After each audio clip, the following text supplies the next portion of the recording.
ते सोडायचंच नाही आपल्याला.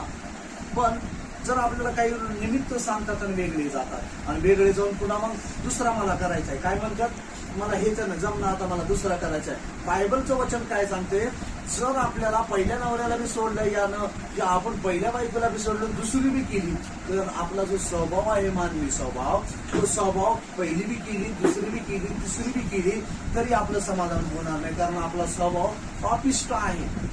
पहिली सोबत जमलं नाही, या पहिल्या सोबत जमलं नाही, दुसऱ्या सोबत बी जमणार नाही.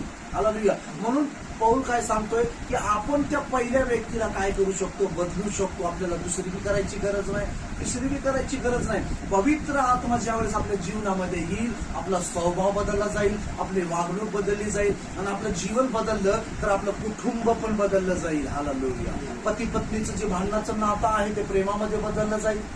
हालेलुया. कशामध्ये बदललं जाईल? प्रेमामध्ये बदललं जाईल. दुसरी करायची गरजच नाही. पहिली सोबतच जर आपण आपला मॉडेल जर बायबलला वचनाला विश्वास ठेवून जर येशूचं अनुसरण केलं तर आपल्याला दुसरी करायची गरजच नाही. हालेलुया.